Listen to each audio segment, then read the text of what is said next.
Termasuk di dalam ta'rif jahiliyah juga masyarakat Yahudi dan Nasrani di seluruh pelosok bumi ini. Termasuk dalam arti jahiliyah masyarakat Yahudi dan masyarakat Nasrani, masyarakat Kristian. Sebabnya mereka dinamakan masyarakat jahiliyah. Yang pertama, gambaran i'tiqad yang diselewengkan, yang tidak mentauhidkan Allah Subhanahu wa taala dari segi uluhiyah, yakni dari segi ketuhanan, bahkan mengada-ngadakan baginya sekutu-sekutu dalam berbagai-bagai bentuk syirik, sama ada dengan menuhankan nabi atau menigakan Tuhan, atau menggambarkan Allah Subhanahu wa taala bukan dengan gambaran yang sebenarnya, atau menggambarkan hubungan makhluk dengan Tuhan menurut cara yang tidak sebenarnya. Sebabnya masyarakat Yahudi dan masyarakat jahiliyah dianggap, masyarakat Yahudi dan masyarakat Nasrani dianggap jahiliyah. Sebabnya ialah kerana mereka telah memesongkan tauhid. Mereka telah memesongkan mentauhidkan Allah, telah lari daripada mengesahkan Allah Subhanahu wa taala. Mereka mengadakan sekutu-sekutu dalam berbagai bentuk syirik, walaupun mereka mengaku Allah Ta'ala sebagai Tuhan. Tetapi kadang-kadang mereka menuhankan Nabi. Mereka menganggap Nabi itu pula sebagai Tuhan, ataupun mereka menigakan Tuhan, menganggap bahawa Tuhan itu adalah daripada 3 unsur. Umpamanya ini adalah penyelewengan Yahudi dan penyelewengan Nasrani, ataupun mereka menggambarkan Allah Ta'ala bukan dengan gambaran yang sebenarnya. Umpamanya Allah Ta'ala itu ada anak, Allah Ta'ala itu ada bini. Kalau orang Yahudi pula, Allah Ta'ala itu dia letak gelak Al-Muhandisul Akbar, engineer besar, dia kata Allah Ta'ala. Sebab Allah Ta'ala ni tukang buat alam, mengadakan alat, jadi Allah Ta'ala itu dia letak nama engineer. Ini orang Yahudi. Ini adalah penyelewengan mereka daripada agama Allah, daripada mentauhidkan Allah Subhanahu wa taala. Firman Allah Ta'ala, wa qalatil yahud Uzair ibn Allah wa qalatil nasara al-masih ibn Allah, dzalika qawluhum bi afwahihim yudahi'una qawla alladhina kafaru min qabl qatalahumullahu anna yufakun. At-Taubah ayat 30. Maksudnya, orang-orang Yahudi berkata Uzair itu anak Allah, dan orang-orang Nasrani berkata Al-Masih itu anak Allah, Nabi Isa itu anak Allah. Demikian itulah ucapan mereka dengan mulut mereka. Mereka meniru perkataan orang-orang kafir yang terdahulu. Allah melaknat mereka. Bagaimana mereka sampai berpaling?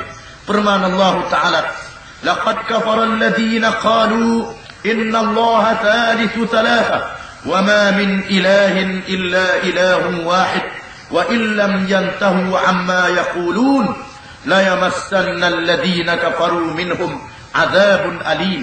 Al-Maidah ayat 73. Maksudnya, sesungguhnya kafirlah orang yang mengatakan bahawasanya Allah salah satu dari yang ketiga. Padahal sekali-kali tidak ada Tuhan yang sebenar, malaikat Tuhan yang esa. Jika mereka tidak berhenti dari apa yang mereka katakan itu, pasti orang-orang yang kafir di kalangan mereka akan disentuh seksa yang amat pedih.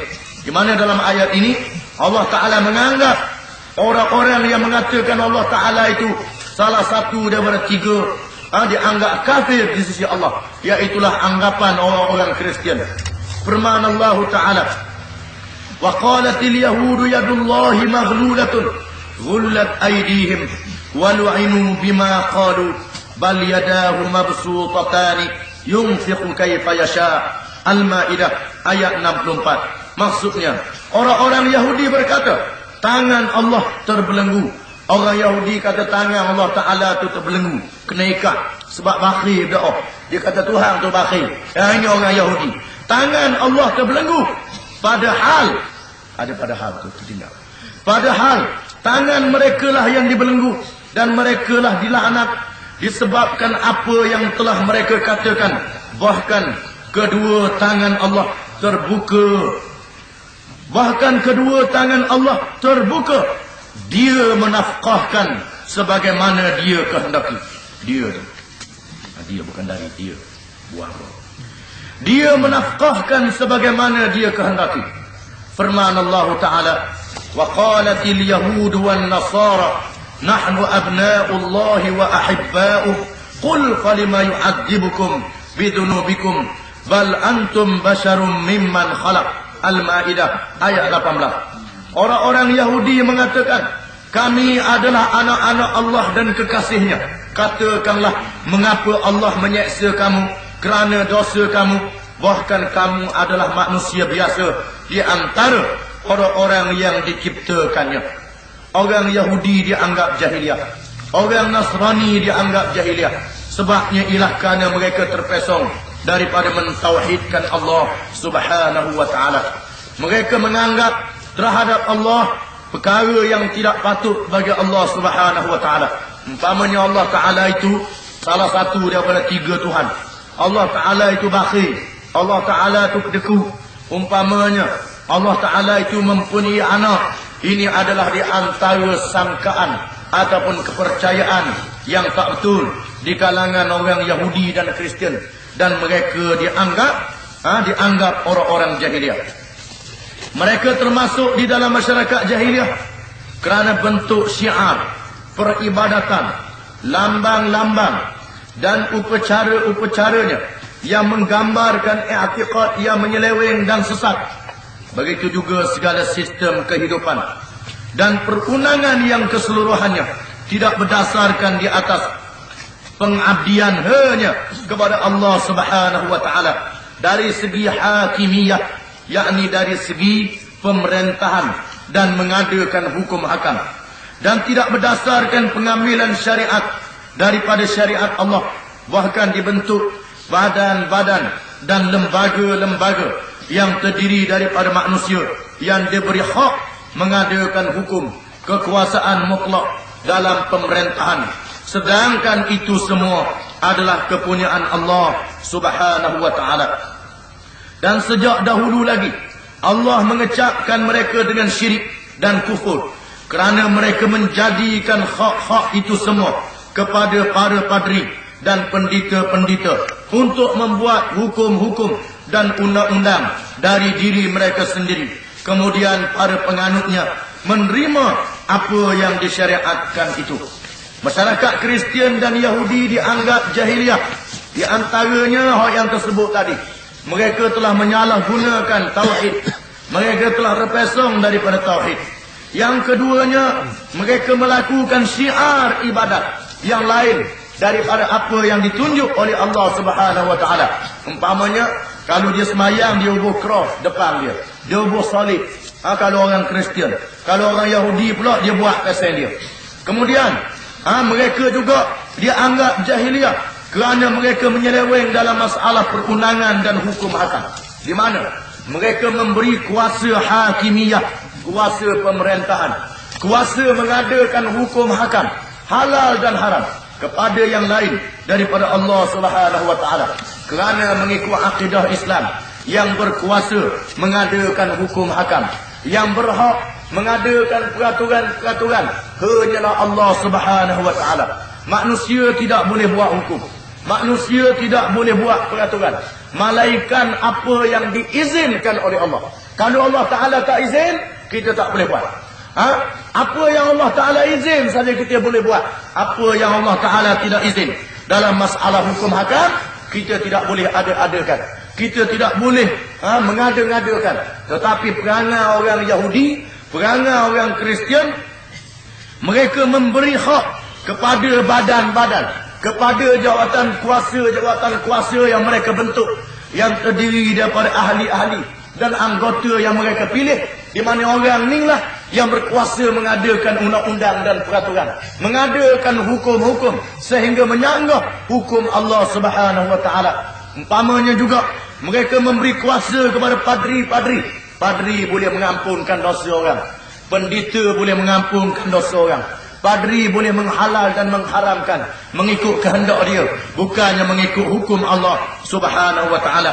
Dan Allah Ta'ala mengecapkan orang Yahudi dan Nasrani ini dengan kafir, dengan syirik kerana tindakan yang dilakukan oleh mereka, kerana apa yang telah dilaksanakan oleh mereka. Firman Allah Ta'ala, ittakhadhu ahbarahum wa ruhbanahum arbaban min dunillah wal masih ibn maryam wa ma umiru illa liya'budu ilahan wahida la ilaha illa huwa subhanahu amma yusyrikun. At-Taubah.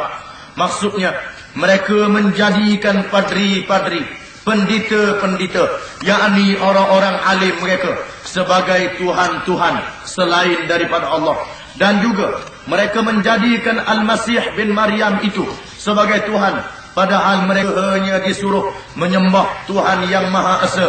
Tidak ada Tuhan yang sebenar melainkan Dia. Maha suci Allah dari apa yang mereka persekutukan. Sedangkan mereka tidak beriktikad bahawa para padri dan pendeta itu sebagai Tuhan. Orang Yahudi tak kata padri dia Tuhan. Orang Yahudi dan Kristian tidak kata pendeta dia Tuhan. Dan macam mana Allah Ta'ala menganggap mereka menyembah Tuhan yang lain daripada Allah? Apa maksudnya? Dan mereka tidaklah melakukan upacara ibadat untuk menyembah padri dan pendeta. Mereka tak buat ibadat, sembah orang alim, sembah padri dan pendeta. Mereka hanya sekadar mengakui bahawa padri-padri dan pendeta-pendeta itu mempunyai kuasa mengadakan hukum dan kekuasaan mutlak dalam pemerintahan negara. Lalu mereka menerima apa yang diputus dan disyariatkan untuk mereka.